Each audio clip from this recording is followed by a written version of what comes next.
लोकतंत्र में सत्ता कहते किसको है? सत्ता मतलब क्या होता है?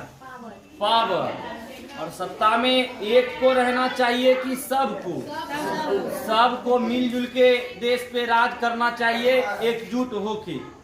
और सत्ता में सबको रखेंगे तो सत्ता की साझेदारी कहलाती है। सबसे पहले सत्ता अगर जो एक ही हाथ में हो, पावर अगर जो एक ही हाथ में हो, तो इसको हम कहते हैं सत्ता का केंद्रीकरण। केंद्रीकरण। अगर जो पावर एक ही हाथ में हो तो सत्ता का क्या बोलेंगे? इसको केंद्रीकरण। और सत्ता अगर जो कई हाथों में बटा हो तो उसको बोलते हैं सत्ता का विकेंद्रीकरण। सत्ता अगर जो पावर अगर जो कई हाथ में बटा हो तो उस सत्ता का क्या कहलाता है? विकेंद्रीकरण। अच्छा कौन है, केंद्रीकरण की विकेंद्रीकरण? विकेंद्रीकरण। सत्ता में सबको मिलजुल के रहना चाहिए कि एक ही आदमी हेड रहना चाहिए? सत्ता केंद्रीकृत ही रहता है, लेकिन केंद्रीकृत सत्ता में समस्या क्या आ जाता है कि जब उत्तराधिकारी कमजोर हो जाता है तो फिर सत्ता बिखरने लगता है। जैसे चंद्रगुप्त मौर्य अखंड भारत का निर्माण किया था। चंद्रगुप्त मौर्य के बाद आया बिंदुसार। तो बेटा का नाम क्या था? बिंदुसार। और चंद्रगुप्त बिंदुसार का बेटा का नाम अशोक। बिंदुसार का बेटा का नाम अशोक। अशोक तक तो ठीक चला, लेकिन अशोक के बाद जैसे दशरथ आया तो चंद्रगुप्त मौर्य का साम्राज्य टूटने लगा। चंद्रगुप्त मौर्य का साम्राज्य टूटने लगा। राजा अगर जो मजबूत होता है तो केंद्रीकरण शासन सही होता है, लेकिन राजा जब मजबूत नहीं रहता है तो केंद्रीकरण शासन सही नहीं रहता है।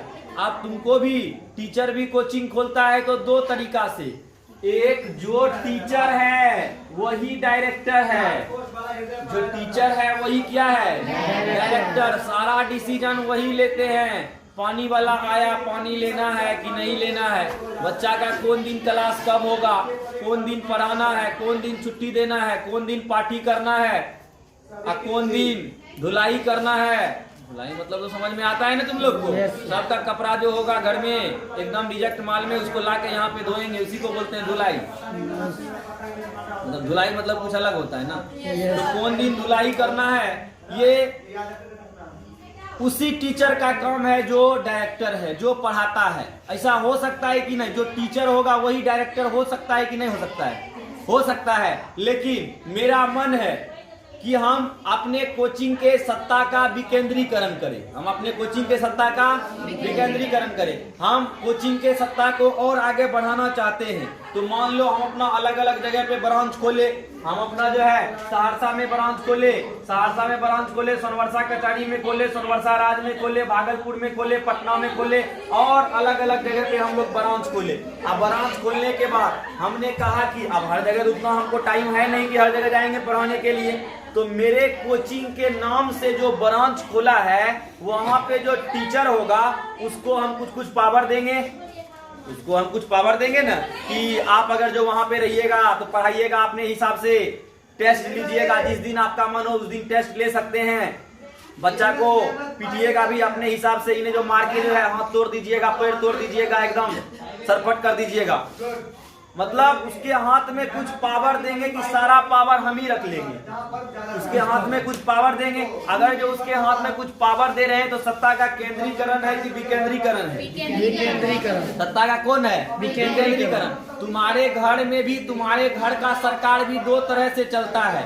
अगर जो तुम्हारे घर में एक के आदमी फॉर्म में है, तुम्हारा पापा, कि जो काम करेगा करेंगे पापा ही करेंगे, तो बताओ सत्ता का केंद्रीकरण है कि विकेंद्रीकरण? केंद्रीकरण। क्योंकि घर में पापा तो फॉर्म में रहता है ना जी, रहता है। अब जिसके घर में पापा अगर जो फॉर्म में नहीं हो तो उसके घर में भी फॉर्म में रहती है। पापा अगर जो फॉर्म में ना हो तो उसके घर में भी फॉर्म में रहती है कि अंदर वाला बात तो समझ रहा है ना? फॉर्म में कौन रहती है? यस। हाँ, मम्मी फॉर्म में रहती है। अगर जो पापा फॉर्म में नहीं रहे तो क्या होना है क्या नहीं होना है, अगर जो उसके हिसाब से नहीं होगा तो भर पेट झगड़ा कर लेगी अपने पति से कि ऐसा काहे कर दिए आप, ऐसा नहीं होना चाहिए। तो बताओ, अगर जो एक ही आदमी तुम्हारे घर का सब डिसीजन ले रहे हैं कि कौन तल्ला में काम लगना चाहिए, कौन तल्ला में काम नहीं लगना चाहिए, तो बताओ सत्ता का केंद्रीकरण है कि विकेंद्रीकरण है? केंद्रीकरण है। वही वो आदमी क्या करे, तुम्हारे घर के सब आदमी को बैठाए, बोले छोटका किधर है, छोटका को बुला लो, मोटका किधर है, मोटका को बुला लो, पतला किधर है, उसको बुला लो, बड़का किधर है, उसको बुला लो, गुड़िया बेटी को भी बुला लो। मतलब सब अलग अलग प्रकार के जितना भी घर में मेंबर है सबको एक जगह बैठाएंगे। अब बैठाने के बाद पूछेंगे कि बोलो बाबू पैसा इतना हो गया है कि घर में कौन तल्ला में काम लगवाना है, तल्ला में काम लगवा दे कि फ्रिज ले आए कि वॉशिंग मशीन ले आए कि क्या करे। अब सबके मन से डिसीजन होगा कि पापा दिवाली आ रहा है, अब की बार एकदम 56 इंची का टीवी खरीद दीजिए, तो टीवी खरीदा जाएगा। तो बताओ इसमें सत्ता का केंद्रीकरण हुआ कि विकेंद्रीकरण? विकेंद्रीकरण। अच्छा कौन है, केंद्रीकरण की विकेंद्रीकरण? विकेंद्रीकरण। तो केंद्रीकरण और विकेंद्रीकरण तो समझ में आ रहा है ना। अब मान लो हमारे कोचिंग में पढ़ाने का भी दो तरीका है। एक तरीका हमारे कोचिंग में भी पढ़ाने का दो तरीका है। एक तरीका है कि सत्ता को हम फुल अपने हाथ में रखे, मेरे कोचिंग में जो होगा उसका डिसीजन हम लेंगे। अगर जो पानी वाला नहीं आया या और भी कोई काम हो रहा है जो है तो हम लेंगे, तो ये केंद्रीकरण है। अब मान लो हम ही एगो पावर देंगे, पावर क्या दे कि हम जो है कोई लड़का को या लड़की को मॉनिटर चूज करें कि मॉनिटर कौन है, किसी को हम मॉनिटर बना दे। अब मॉनिटर बनाने के बाद हम उसको बोले कि एक हफ्ता भर तू मॉनिटर रहेगा और जो लड़का बदमाशी करेगा वो लड़का का तुम नाम लिख के हमको देगा। अब बताओ बचपन में तुम्हारे स्कूल में ऐसा होता था कि नहीं होता था?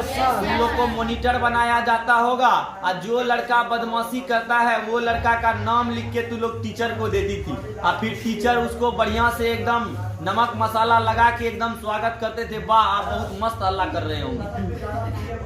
मतलब तो बताओ जो लड़का मॉनिटर बना है उसमें हम अपना पावर को डिस्ट्रीब्यूट कर दिए कि नहीं कर दिए? पावर बांट दिए कि नहीं बांट दिए?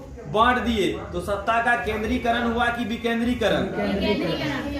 अब मान लो हम अपने क्लास के 5 लड़के को सफाई मंत्री बनाए कि हम अपने क्लास के 5 लड़का को सफाई मंत्री बनाए और सफाई मंत्री में बोले अगर जो कोचिंग साफ नहीं रहेगा तो उसका जिम्मेदारी तुम्हारा है। अगर जो कोई लड़का कोचिंग को फिजूल में गंदा कर रहा है तो तुम्हारा जिम्मेदारी है। हम तुम्हारे अंदर पावर दिए हैं कि उससे 10 रुपया फाइन ले सकता है, उससे 10 रुपया फाइन ले सकता है, या तो पूरा कोचिंग झाड़ू मरवा सकता है। अगर जो कोई लड़का गंदा किया तो बताओ तुमको अगर जो पावर देंगे तो पावर तुमको दिए झाड़ू लगाना या 10 रुपया फाइन लगवाना, और तू बोलेगा तू जो है एकदम गंदा किया है कोचिंग को, हम तुमको फांसी लटका देंगे, तो बताओ गड़बड़ है कि नहीं? विकेंद्रीकरण में समस्या क्या है कि कुछ आदमी ऐसा होता है कि अपने आप को हीरो मानने लगता है कि हमारे पास सत्ता है और हम हीरो हैं, लेकिन ऐसा होना चाहिए। शुरू में अगर जो सुनते हैं तो सब खराबी लगता है। अगर जो लगता है कि हम सत्ता को विकेंद्रीकरण करें, हम पावर लड़का को देंगे तो लड़का बहस जाएगा। बहस मतलब समझती है, लड़का अपने दिमाग चलाने लगेगा, उसको दूसरा लड़का से अगर जो दुश्मनी होगा तो बोलेगा अरे सुनता है सफाई मंत्री है, नाम लिख देंगे तो हवा टाइट हो जाएगा तुम्हारा। आप बताओ, मतलब शुरुआत में कुछ खराब लगता है लेकिन समय के साथ सब कुछ क्या होता है, ठीक हो जाता है। तो शुरुआत में देश को 2 पावर में बांटा गया, देश को 2 पावर में बांटा गया। एक को बोले केंद्र सरकार और एक को बोले राज्य सरकार। केंद्र सरकार और राज्य सरकार। राज्य सरकार और केंद्र सरकार क्या होता है? प्रधानमंत्री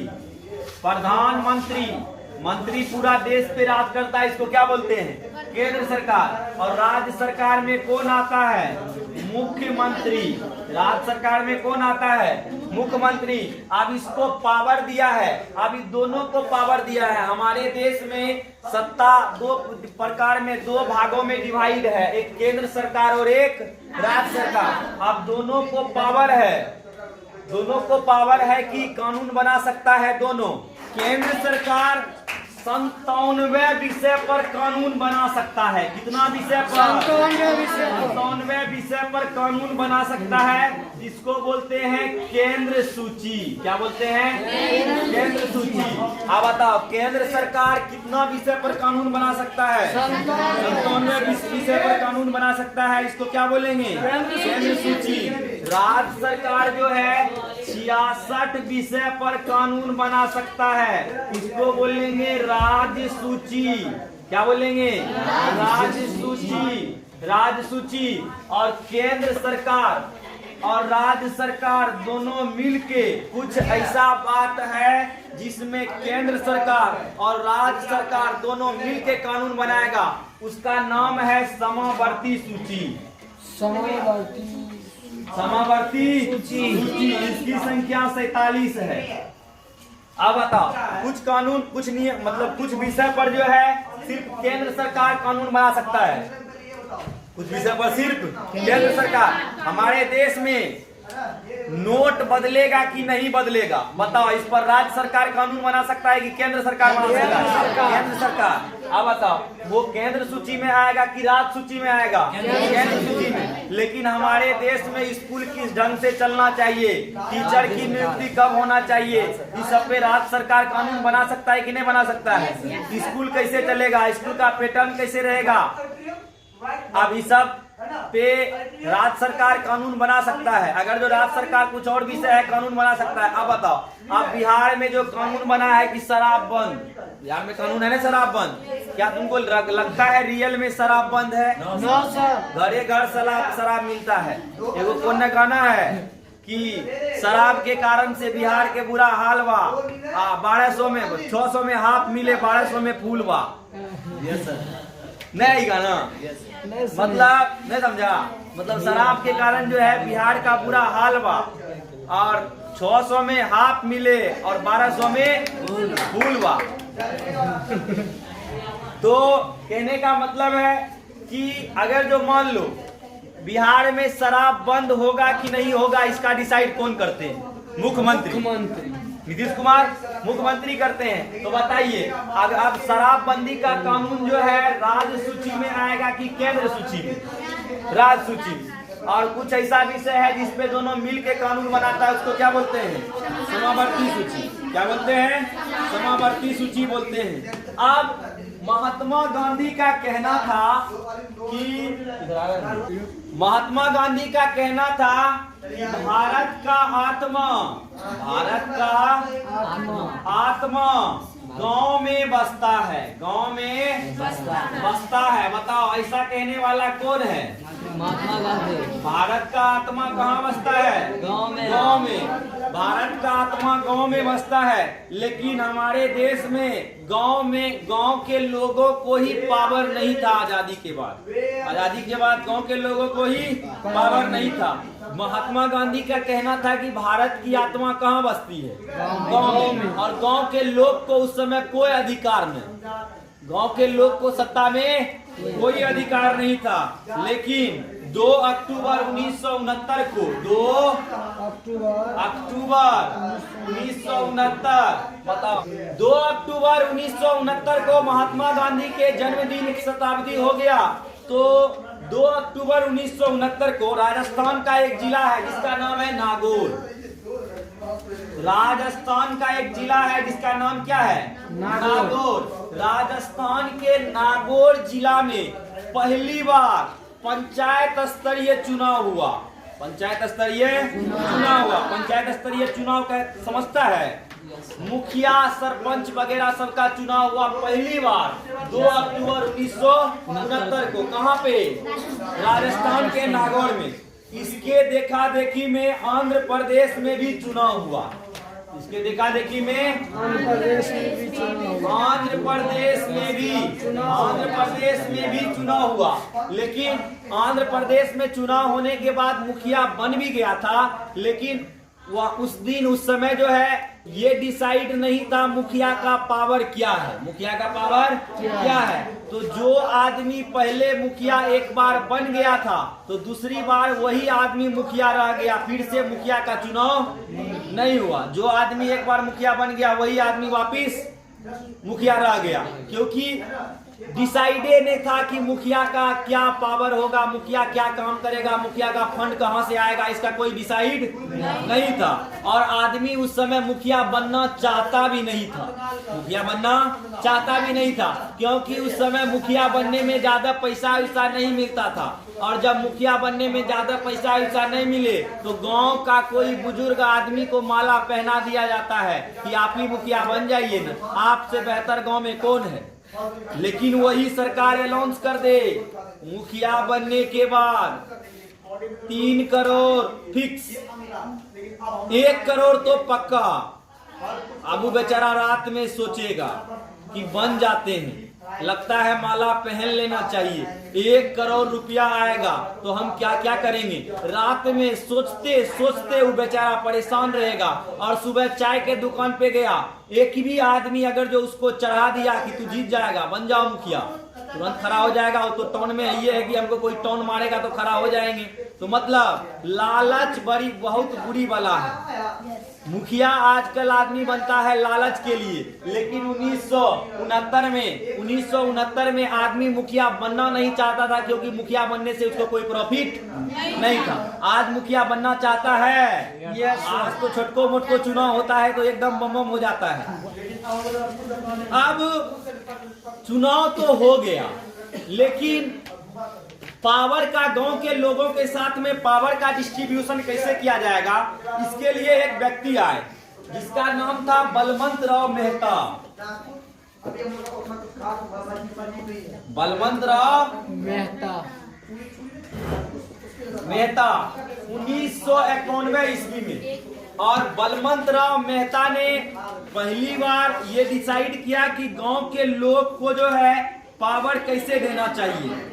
अब डिसाइड किया कि क्या गांव में अगर जो एक मुखिया बना दे तो गांव के लोग का प्रॉब्लम सॉल्व हो जाता है। तो नहीं, गांव के लोग का काम जो है, जो गांव का लोग होता है, इसका काम पंचायत में भी होता है, गांव के लोग का काम ब्लॉक में भी होता है, और गांव के लोग का काम जिला में भी होता है। तो अगर जो खाली मुखिया बना देंगे तो मुखिया पंचायतें तक न रहेगा जी, मुखिया कहाँ तक रहेगा, पंचायत तक। तो फिर गांव का लोग का अगर जो ब्लॉक में काम होगा, जन्म टिप्पण बनवाना होगा या और भी अलग अलग प्रकार के काम अगर जो ब्लॉक में होगा और गांव का कोई प्रतिनिधि यहाँ पे नहीं रहेगा तो गांव का लोग का तो फिर हालत खराब हो जाएगा, कैसे काम करवाए हम।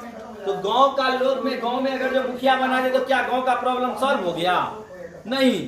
तो इसके लिए बलवंत राव मेहता ने गांव में शासन व्यवस्था को 3 भाग में बांटा। गांव के शासन व्यवस्था को कितना भाग में बांटा? 3 भाग में। गांव के शासन व्यवस्था को 3 भाग में बांटेंगे। अब गांव के लोग को कहां कहां काम होगा उसके अनुसार से डिसाइड करेंगे कौन कौन पोस्ट बनाना है और कौन कौन पोस्ट नहीं। अरे मैं चाहता हूं कि अपनी पावर बच्चों में दूं, तुमको अपना पावर दूं, तुमको मॉनिटर चुनूं क्लास का, तो बताओ कि हम तुमको कौन कौन सा पावर देंगे, डिसाइड करेंगे ना जी कि सब पावर मेरे कोचिंग जैसे चले, सब पावर तू ही रख लो, ऐसा करेंगे नहीं। तुमको कौन कौन सा पावर देंगे इसका हम लोग डिसाइड करेंगे, कौन कौन पावर देंगे तो कौन कौन पावर देंगे। अब पावर देने के लिए गांव में वोटिंग करवाया गया और गांव के व्यवस्था को त्रिस्तरीय रखा गया। गांव के व्यवस्था को क्या क्या रखा गया? त्रिस्तरीय।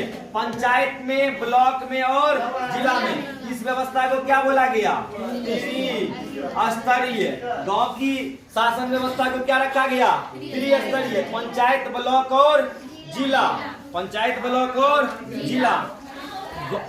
शासन को त्रिस्तरीय बना के बलवंत राव मेहता ने बोले कि गांव के आदमी को अगर जो पंचायत में काम होगा तो इसका निदान पंचायत में मुखिया करेगा, समिति का काम, अगर जो ब्लॉक में काम होगा तो ब्लॉक में भी इसका काम हो जाएगा, और जिला में काम रहेगा तो इसके लिए जिला परिषद का पोस्ट बनाया जाएगा, जिला परिषद का पोस्ट बनाया जाएगा। अब अरे मान लो तुम्हारा घर जो है सिमरी बख्तियारपुर में है, तुम्हारा घर कहाँ है? सिमरी बख्तियारपुर में है, तो तुम्हारे लिए जो है ये शासन व्यवस्था है कि नहीं है?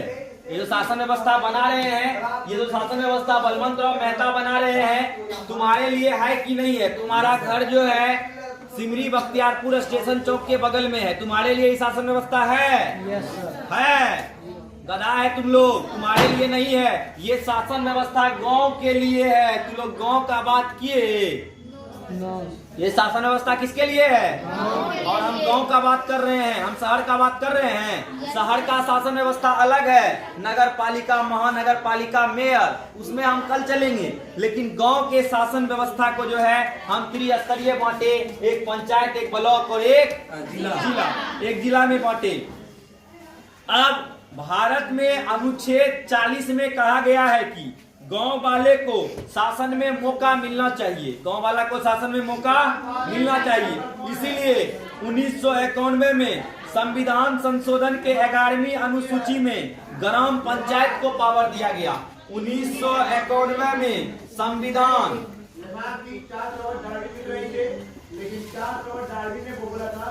1991 के संविधान संशोधन में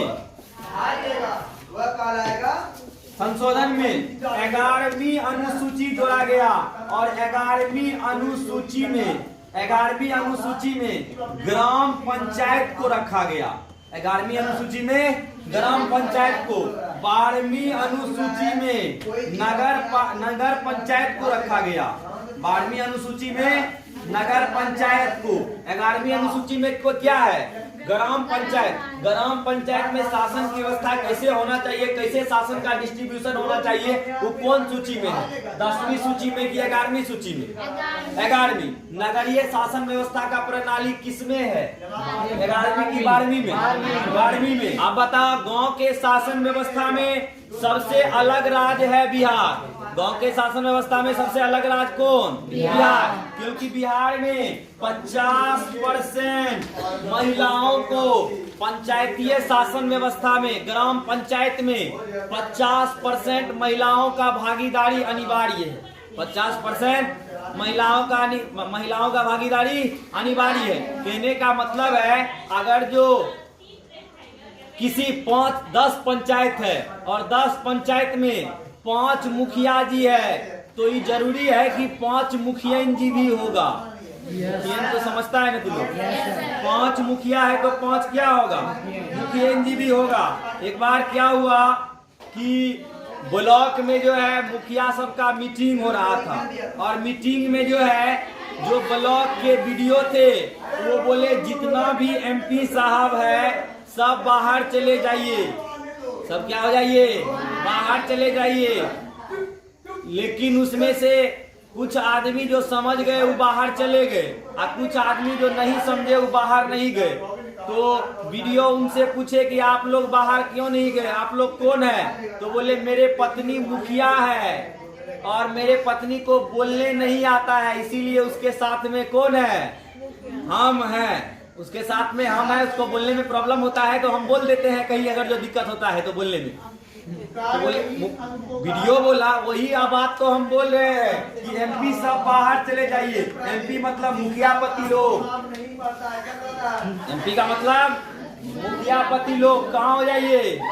बाहर हो जाइए। अब बताओ, तुम लोग को भी कभी कभी बड़ा खराब लगता होगा कि फालतू शासन व्यवस्था बनवा दिया है सरकार, जिसमें जो है कोई महिला अगर जो अंगूठो छाप रहती है तो वह भी खड़ा हो जाती है।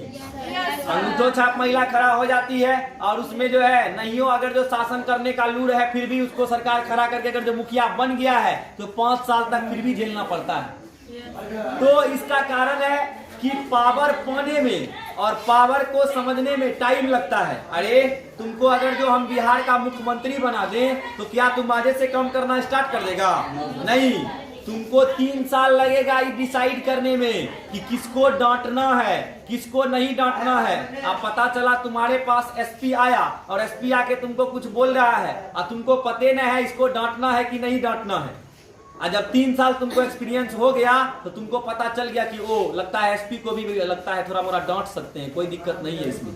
तो पावर पाने में और पावर को चलाने में दोनों में क्या लगता है, टाइम लगता है। तो कोई अगर जो सरल पकड़ महिला बन गई है मुखिया, इससे दिक्कत लेने वाला बात नहीं है, इसमें दिक्कत का कोई बात नहीं है। क्योंकि अगर जो मुखिया बन गई इसका मतलब ये नहीं कि तुरंत कामें करना स्टार्ट कर देगी। पावर लेने के बाद वो समझेगी पावर को, 1 साल समझी, 1 साल एमपी साहब को ढो रही है। एमपी मतलब तो समझता है मुखिया पति लोग। 1 साल जो है अपना पति को ढो रही है, 2 साल अपना पति को ढोएगी, 3रा साल अपने बोलेगी कि अब आप छोड़ दीजिए, मेरे साथ जाना, अब हमको बोलने आ गया है, चलने आ गया है, किसके साथ कैसे बोलेंगे ये सब बात हमको आ गया है, आप चुपचाप घर में बैठल रहिए, हम जो है अपने ब्लॉक जाके काम कर लेंगे। आजकल तो महिला तो देखती है ना जीविका सब में, आजकल तो एकदम महिला सब मैडम बनी रहती है, नहीं बनी रहती है महिला एकदम मैडम मैडम मैडम मैडम। महिला को अगर जो जीविका वाला सर कहते हैं और एकदम महिला एकदम हाँ सर मैडम, एकदम महिला को एकदम हो रहा है अंदर से फीलिंग कि हाँ हम भी मैडम हैं। तो कहने का मतलब बिहार के बेटी को जो है बहुत अच्छा मौका है। बिहार का बेटी अगर जो पढ़ने में थोड़ा तेज है, हाथ पैर झुकने हाथ पैर जोड़ने में थोड़ा तेज है तो पढ़ लिख लो, आप चुनाव लड़ लो तो पक्का तुम्हारा जीत है। समाज, हमारा समाज अलग प्रकार के है, जितना झुकोगे उतना तुमको उठाएगा और जितना अकड़ोगे उतना तुमको झुकाएगा। तो इसीलिए हमारे बिहार के कोई बेटी का अगर जो पढ़ लिख लिया है और हाथ पैर थोड़ा जोड़ने आ गया है, बोलने आ गया है, चलने आ गया है, सब कुछ आ गया है, तो तुरंत मुखिया में खड़ा हो जाओ, कोई दिक्कत नहीं है। अरे शासन में तुम जैसे युवाओं का जरूरत है, शासन को बुढ़वा जो पढ़ा लिखा नहीं है वो सब आके अपना कंधा पे ले लिया है, जिसके कारण से शासन का इधर उधर हो गया है। तो खैर गांव के लिए अगर जो कानून बनाना है तो हम क्या करेंगे, तो जहां पे तुमको सचिव का नाम आएगा, सचिव, तो सचिव समझ देना जाना ये सरकारी अधिकारी होगा, सरकारी अधिकारी। सचिव कौन होगा, सरकारी अधिकारी। और अध्यक्ष होगा आदमी जिसे चुनेगा,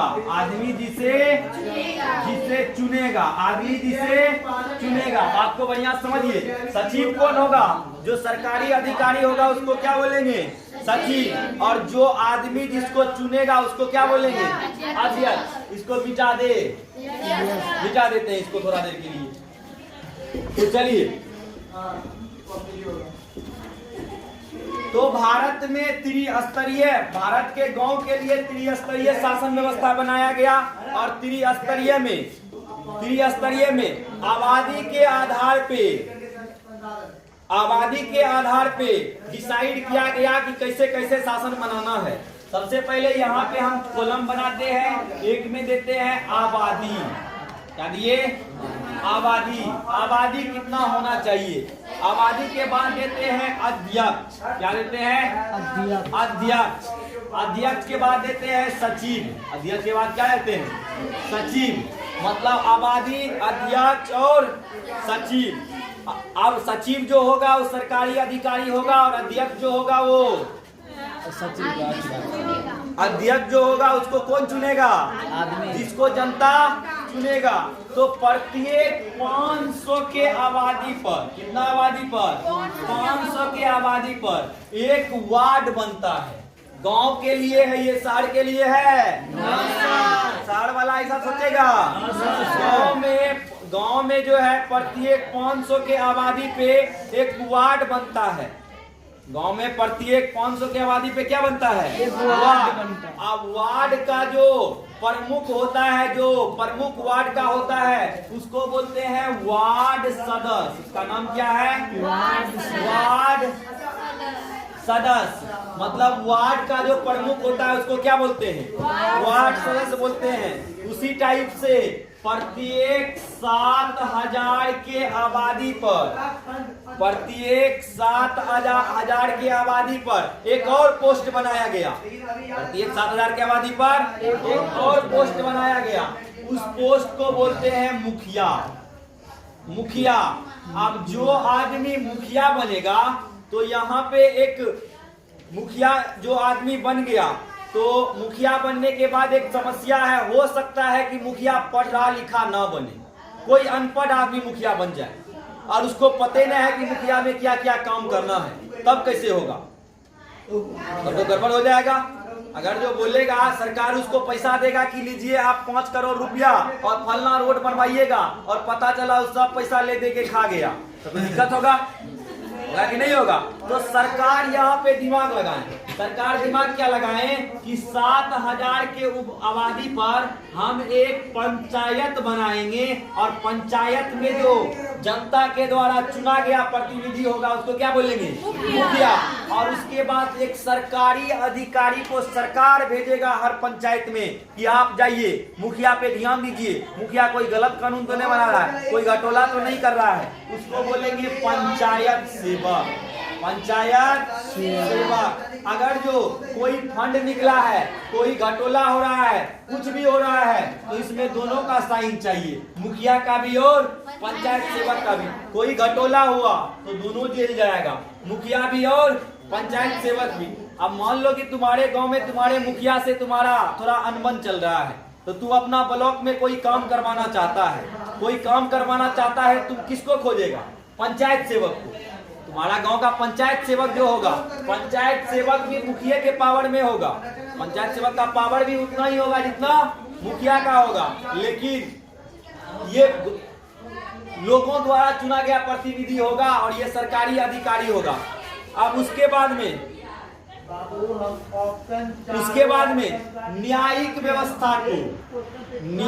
व्यवस्था को आप बताओ, सब व्यवस्था आप एक के हाथ में तो नहीं रखेंगे, इसके हाथ में दिए, वार्ड सदस्य के हाथ में दिए कि जो फंड आ रहा है रोड बनवाइए, जो आदमी को इंदिरा आवास नहीं मिल रहा है, आधार कार्ड किसी का नहीं बन रहा है, किसी को जन्म टिप्पण में प्रॉब्लम है, फलना चिलना ढेरी काम है गाँव में, तो वो काम आप लोग कीजिए। इसको भी वही काम दिए, मुखिया को भी। लेकिन अब आया कि अगर जो गांव में छोटा मोटा झगड़ा हो जाए, गांव में छोटा मोटा झगड़ा हो जाए, तो उस झगड़ा का निपटारा कौन करेगा? झगड़ा का निपटारा कौन करेगा? गांव में छोटा मोटा अगर जो झगड़ा हो जाए तो उस झगड़ा का निपटारा कौन करेगा? अब झगड़ा के निपटारा के लिए अब ऐसा थोड़ी है कि इसके बाद जो है शासन व्यवस्था में झगड़ा को निपटारा करने के लिए न्यायपालिका बनता है। अब मान लो गांव में कोई आदमी का भैंस का रस्सी लेके कोई भाग गया है, तो वो क्या जिला अदालत में जाएगा केस करने के लिए कि हुजूर देखिए मेरा जो है भैंस का रस्सी लेके आदमी भाग गया है। अब बताओ, जिला अदालत के पास उतना टाइम है उसका भैंस का रस्सी खोजने का? उतना टाइम है नहीं। तो न्यायिक व्यवस्था के लिए प्रत्येक वार्ड में पंच होता है। प्रत्येक वार्ड में कौन होता है? पंच होता है। प्रत्येक वार्ड में क्या होता है? पंच होता है। और प्रत्येक वार्ड, ये वार्ड पर पंच क्या चीज में बनता है? वार्ड पर। प्रत्येक वार्ड में एक एक पंच रहता है। मान लो तुम्हारा पंचायत, तुम्हारे गांव का पंचायत, तुम्हारा पंचायत में कई गांव है, 5 गो 6 गो 7 गो गांव है, और उस गांव में कई वार्ड है। मान लो तुम्हारे पंचायत में 10 वार्ड है, तो बताओ तुम्हारे पंचायत में पंच की संख्या कितना होगा? 10। पंच की संख्या कितना होगा? 10। और पंचायत लेवल पर झगड़ा को निपटारा करने वाला एक व्यक्ति होगा जिसको बोलेंगे सरपंच। क्या बोलेंगे? सरपंच। सरपंच न्यायिक पदाधिकारी है। ये झगड़ा का जो है निपटारा करेगा। ये झगड़ा का क्या करेगा? निपटारा करेगा। अब वही यहाँ पे भी समस्या आ जाता है कि अगर जो यहाँ सरपंच पढ़ा लिखा नहीं होगा, अब बोलेगा कि मेरा कोई इसको शिकायत करने जाएगा सरपंच को कि देखिए हजूर मेरा भैंस का रस्सी कोई लेके भाग गया है, और सरपंच बोलेगा कि जो रस्सी लेके भाग गया है उसको फांसी दे दो। ये भी तो गड़बड़ बात है। खाली रस्सी लेके भागा तो उसको क्या कर दो, फांसी दे दो। तो बताओ न्याय है कि अन्याय है? अन्याय है। इसीलिए इतना बड़ा अन्याय नहीं हो तो सरकार पंचायत स्तर पर न्याय दिलवाने के लिए अपना एक सरकारी अधिकारी भेजते हैं जिसको बोलते हैं न्याय मित्र। क्या बोलते हैं? न्याय मित्र। न्याय मित्र कौन भेजते हैं? सरकार। किस स्तर पर? पंचायत स्तर पर। किस स्तर पर? पंचायत स्तर पर। आप बताओ, आदमी का काम पंचायत में भी होता है, वार्ड में भी होता है। आदमी का काम पंचायत में भी होता है, वार्ड में भी होता है। वार्ड पंचायत समझ में आ गया क्या होता है? अब आदमी का काम ब्लॉक में भी हो सकता है कि नहीं हो सकता है? आदमी का काम ब्लॉक स्तर पे होगा कि नहीं होगा? ब्लॉक। अब क्या किया गया कि सबसे पहले वार्ड है, वार्ड के बाद पंचायत है। पहले क्या है? वार्ड। अब वार्ड के बाद क्या है? पंचायत। वार्ड के बाद क्या है? पंचायत। पंचायत के बाद होता है ब्लॉक। क्या होता है? ब्लॉक। अब ब्लॉक के बाद होता है जिला। क्या होता है? जिला। अब सबसे पहले अब कोई आदमी का ब्लॉक में काम रहेगा, कोई आदमी का ब्लॉक में अगर जो काम रहेगा, ब्लॉक में काम करवाएगा कौन? तो प्रत्येक 5000 के आबादी पर, प्रत्येक 5000 के आबादी पर एक व्यक्ति का चुनाव होता है जिसको बोलते हैं पंचायत समिति सदस्य। क्या बोलते हैं? पंचायत समिति सदस्य। इसको बोलते हैं पंचायत समिति सदस्य। इसको समिति नहीं बोलता है, समिति से खड़ा हुआ है, समिति से खड़ा हुआ है। सुना है ना? तो प्रत्येक 5000 की आबादी पर एक पंचायत समिति सदस्य को बनाया जाता है। और पंचायत समिति सदस्य जो होता है कई पंचायत का होता है। जैसे मान लो 5000 के आबादी में 5000 के आबादी में एक पंचायत समिति सदस्य को चुनाया जा रहा है। पंचायत समिति सदस्य को चुनाया। अब पंचायत समिति सदस्य भी अगर जो मान लो अंगूठा छाप पकड़ा गया तब यहाँ भी सरकारी अधिकारी अपना सरकार अपना एक अधिकारी में भेजते हैं जिसको बोलते हैं बीडीओ। क्या बोलते हैं? बीडीओ। प्रखंड विकास पदाधिकारी। प्रखंड विकास पदाधिकारी, इसको बीडीओ बोलेंगे। ब्लॉक डिपार्टमेंट ऑफिसर बीडीओ बोलते हैं। अब बताओ, पंचायत समिति सब जो होता है कई पंचायत के समिति मिलकर, अब देखो क्यों, अब कई वार्ड मिलकर एक पंचायत बनता है, कई पंचायत मिलकर एक ब्लॉक। अब बताओ, कई पंचायत का समिति मिलकर प्रमुख का चुनाव करते हैं। क्या चुनाव करते हैं? प्रमुख का। कई पंचायत समिति मिलकर प्रमुख का चुनाव करते हैं और ये प्रमुख भी ब्लॉक में बैठते हैं और बीडीओ भी कहाँ बैठते हैं? ब्लॉक में। दोनों में, प्रमुख में और बीडीओ में बड़ा कौन है? बड़ा कौन है? बीडीओ। बड़ा कोई नहीं है, दोनों क्या है? बराबर। दोनों क्या है? बराबर। यहाँ पे बात ये है कि बीडीओ सरकारी अधिकारी है और ये जो है जनता के द्वारा चुना गया क्या है? प्रतिनिधि है। अगर जो बोलो कि बीडीओ एलएलबी का डिग्री किया, यहाँ पे न्याय मित्र जो आएगा, न्याय मित्र एलएलबी का डिग्री किया होगा, वकील होगा, अच्छा वकील होगा न्याय मित्र। अब उसके बाद बीडीओ जो आएगा, मान लो ब्लॉक में जो है झंडा फहराने का समारोह हो, तो झंडा फहराने का समारोह हो तो कौन झंडा फहराएगा? बीडीओ की प्रमुख।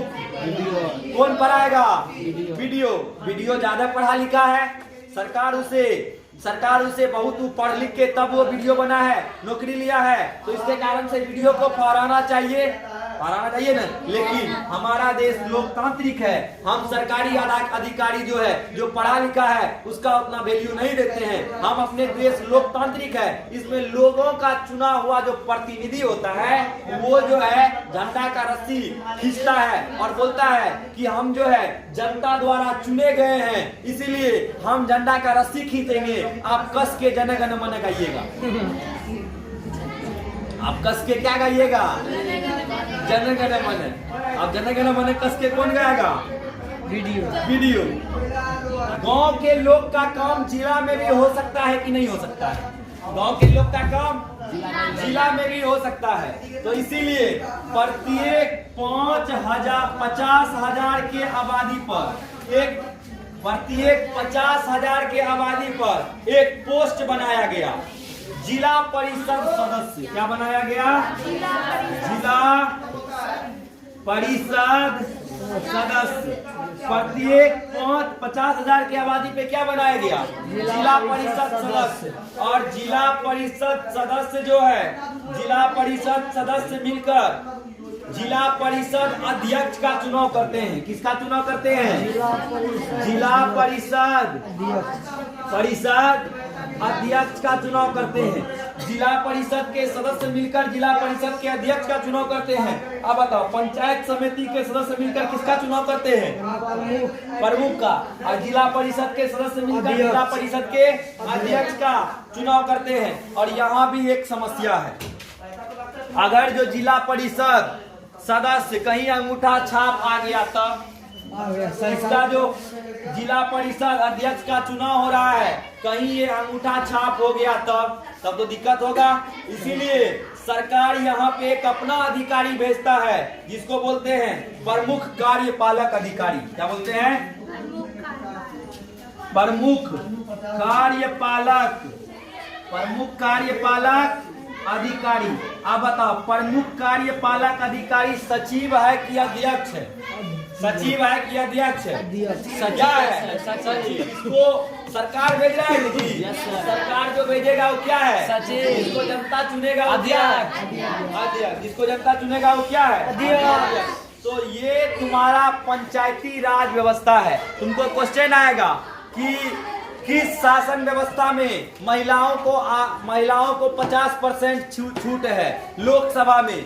लोकसभा में, विधानसभा में, ग्राम पंचायत में। क्या चीज में? ग्राम पंचायत में। लोकसभा विधानसभा में नहीं है, लेकिन ग्राम पंचायत में नेसेसरी है कि 50% महिला। 50% महिला। तुम लोग भी थोड़ा तेज है हाथ पैर जोड़ने में, तो नेता में फॉर्म भर देना, कोई दिक्कत नहीं है, वोट देंगे दिया जाएगा। तो चल क्विक रिवीजन करते हैं। तो बताओ, सत्ता में पावर एक ही जगह हो तो क्या कहलाएगा? केंद्र शासित। अब बताओ, पावर अलग अलग जगह हो तो क्या बोलेंगे? क्या बोलेंगे? केंद्र सरकार जो है, हमारे देश में 2 टाइप में सरकार को बांटा गया है, केंद्र सरकार और राज्य सरकार। केंद्र सरकार का जो है अधिकारी कौन होता है? प्रधानमंत्री। केंद्र सरकार का प्रमुख कौन होता है? और राज्य सरकार का प्रमुख कौन होता है? केंद्र सरकार कितना विषय पर कानून बना सकता है? राज्य सरकार कितना विषय पर सियासत। अब बताओ, कितना विषय है जिसपे केंद्र और राज्य दोनों मिलकर? 47। अब बताओ, रक्षा संबंधी कानून कौन बनाएगा? राज्य सरकार की केंद्र सरकार? कौन देश हमारे ऊपर अत्याचार कर रहा है? केंद्र सरकार। हमारे ऊपर कौन देश अत्याचार कर रहा है? कौन देश हमारे ऊपर अत्याचार कर रहा है? कौन सा बम खरीदेंगे? कौन देश पे हमला करेंगे, नहीं करेंगे, कब करेंगे? तो बताओ, इस पर कौन कानून बनाएगा? केंद्र सरकार की राज्य सरकार? केंद्र सूची के अनुसार की राज्य सूची के अनुसार? केंद्र सूची के अनुसार। अब बताओ, सचिव कौन होता है? सरकारी अधिकारी। अध्यक्ष कौन होता है? चुना गया प्रतिनिधि। जनता के द्वारा चुना गया प्रतिनिधि। जनता के द्वारा चुना गया प्रतिनिधि। आप बताओ, गांव के शासन व्यवस्था को कितना भाग कौन स्तरीय रखा गया है? त्रिस्तरीय रखा गया है। ग्राम पंचायत, वार्ड, ग्राम पंचायत और ब्लॉक। वार्ड, ग्राम पंचायत और जिला परिषद। वार्ड, ग्राम पंचायत और जिला परिषद। गांव के शासन व्यवस्था को कितना स्तर के रखा गया है? आप बताओ, वार्ड कितना के आबादी पर बनेगा? वार्ड का जो मेन आदमी होगा उसको क्या बोलेगा? अगर जो 7,000 की आबादी पे क्या बनेगा? मुखिया के पैरेलल में जो सरकारी अधिकारी भेजेगा, बस क्वेश्चन तैयार है। पंचायत सेवक जो है, पंचायत का क्या होता है? पंचायत अध्यक्ष कौन होता है? मुखिया। पंचायत अध्यक्ष कौन होता है? मुखिया। आप बताओ, न्याय का वही रस्सी लेके, अगर जो भैंस का रस्सी लेके भाग जाएगा तो कैसे झगड़ा का निपटारा होगा। अब कोई आदमी बोलेगा सर मेरा बेटा को ये सर फोड़ दिया है, आप जिला अदालत में ले जाएगा, अब बोलेगा जिसका सर जो सर फोड़ा है उसका हाथ काट दो। अगर जो मान लो इस सरपंच के पास में जा रहा है झगड़ा करवा के सर फोड़वा झगड़ा में, और सरपंच बोलेगा जिसका सर फोड़ा है, जो लड़का सर फोड़ा है उसका, जो जिस लड़का का सर फोड़ा है वो लड़का, जो लड़का सर फोड़ा है उसका सर फोड़ो। अब बताओ दोनों का सर फोड़ेगा तो अच्छा रहेगा कि खराब रहेगा? खराब रहेगा। मतलब अगर जो सर फोड़िए दिया है तो जो फोड़ा है उस पे पेनल्टी लगाइए 2000 रुपया इलाज फ्री में, तब काम चलेगा, ऐसे नहीं। इसीलिए अगर जो सरपंच कहीं हमको पढ़ा लिखा नहीं मिले तो वहाँ पे कौन आता है? न्याय मित्र। क्या चीज का डिग्री क्या रहता है? वकील रहता है। अब ब्लॉक कितना की आबादी में बनता है? अब ब्लॉक के लिए जो चुनते हैं उसको क्या बोलते हैं? पंचायत समिति सदस्य मिलकर किसका चुनाव करते हैं? प्रमुख। और ब्लॉक का जो हेड रहता है सरकारी, ब्लॉक का जो सचिव रहता है वीडियो। अब बता 50,000 के जिला परिषद सदस्य किसका चुनाव करेगा? जिला परिषद अध्यक्ष का। अब बताओ प्रमुख कार्यपालक सचिव है कि अध्यक्ष है? क्या है? सचिव। सब में कोई दिक्कत है? No sir. दिक्कत है तो बोलो। No sir. तो सत्ता में साझेदारी का कार्य प्रणाली ये गांव के लिए था कि शहर के लिए?